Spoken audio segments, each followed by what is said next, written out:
This is Martha. Martha loves fugues.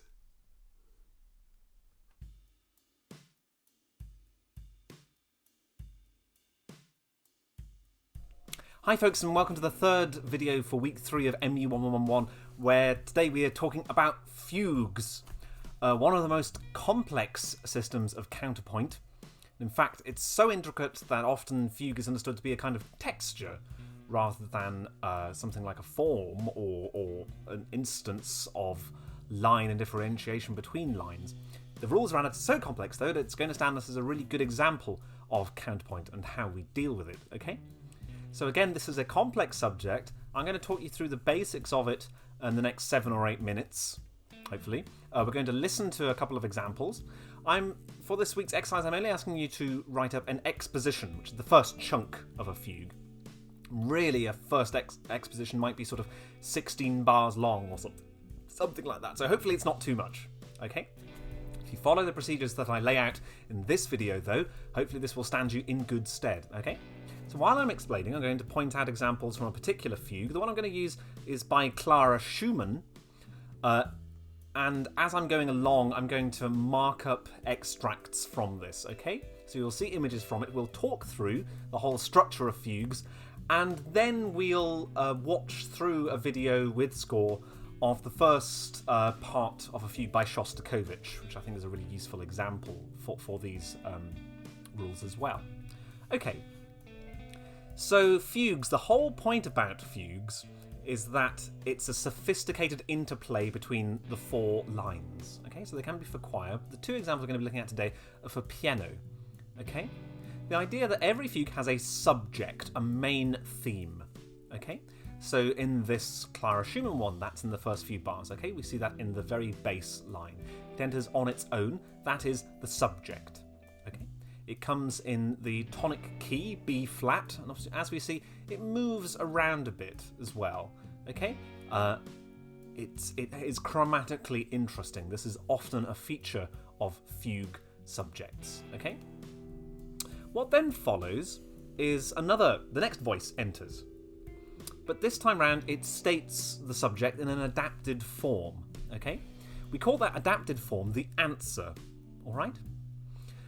Now, depending what the characteristics of the subject are, changes what form the answer actually takes, okay?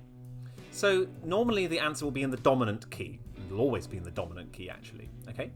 So, it depends on the subject whether that means we transpose up a fifth or not. That sounds counterintuitive. A real answer, as we call it, is that transposed up a fifth, no problem. But if a subject emphasises the dominant key from its opening, we transpose the first few notes up a fourth rather than a fifth. Okay, we call that a tonal answer. So the reason we do that would be if we kept it at a fifth and then we had it above, we would imply a secondary dominant. A secondary dominant is what implies modulation, so it would immediately say that we've changed key rather than just had the subject moved to the dominant. Okay, so the first few notes we actually move it up a fourth rather than dominant. A fifth, okay? So a real answer is a fifth higher. A tonal answer is altered slightly, though it's still in the dominant overall, okay? While the second voice, here in the Schumann, that second voice is the tenor, entering from bar 4. While that answer is being played, the initial voice then plays a counter subject, also in the dominant, okay? And that counter subject then gets repeated elsewhere. Sometimes, though, it isn't. We would call that free counterpoint. Okay? Sometimes, though not necessarily, and not in this example as far as I can tell, the counter subject uses invertible counterpoint. That means that the intervals can swap around, so it could go above or below the subject. Okay, so it could go higher or lower and still be consonant. The way we come up with that would be intervals that match. We invert the relationships. So a second becomes a seventh, a third becomes a sixth, etc., etc. Okay? So up to this point, we've had 2 voices. We might have a little interlude called a cadetta here, or we might not. What happens next, though, is that the third voice enters with the subject in the tonic. So it's a restatement of the subject, okay? So the harmony has gone tonic, dominant, tonic again, okay? Voice 2 then plays the counter subject in the tonic, and the voice 1 plays a variation on the counter subject, also in the tonic. You keeping up? And then eventually the fourth voice enters. Then in the dominant, voice 3 plays the counter subject, voices 2 and 1 then play further variations on the counter subject. Okay?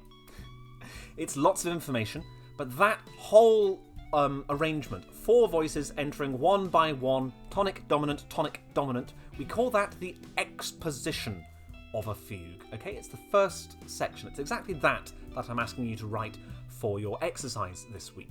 Okay? And it's all about that harmonic trajectory, but it's also all about the overlapping of subject and counter subject and answer as well. That these are lines that make sense on their own, but together make harmonic sense at the same time. Okay?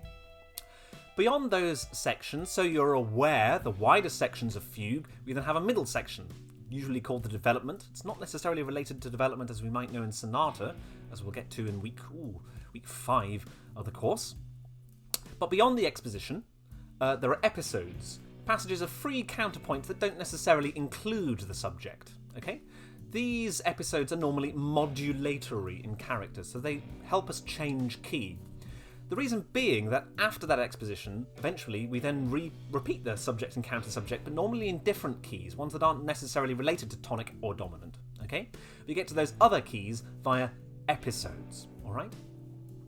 Other techniques that we sometimes have to create a sense of drama in fugue might be false entries, where we have the opening of a subject but not the entire statement. We also have stretto, where one part gives the subject before another one has finished it, so they sort of overlap. That gives a sense of intensification. Okay? We then might also have the counter-exposition. Normally we find this at the very, very end of fugue. Sometimes there can be one at the beginning as well.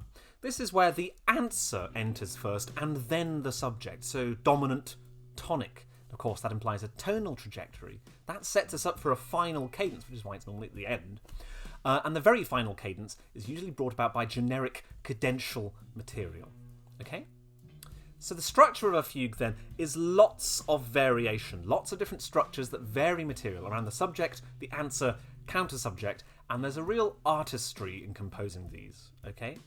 Again, this is something that entire courses teach composition students how to write, but we're not focusing on it. There's that exercise for you to be working on, okay, for next week. And as always, if you have any questions about putting it together, please just drop me an email. What's going to follow now is the first minute or so of a Shostakovich fugue. It's number 7 in A major, from Shostakovich's Preludes and Fugues, and it's an entirely tonal subject. So it's just notes of the triad. So it's really clear where the different subjects, answers, counter-subjects enter. Okay, I'm going to caption the video as well as it goes along. Okay, folks?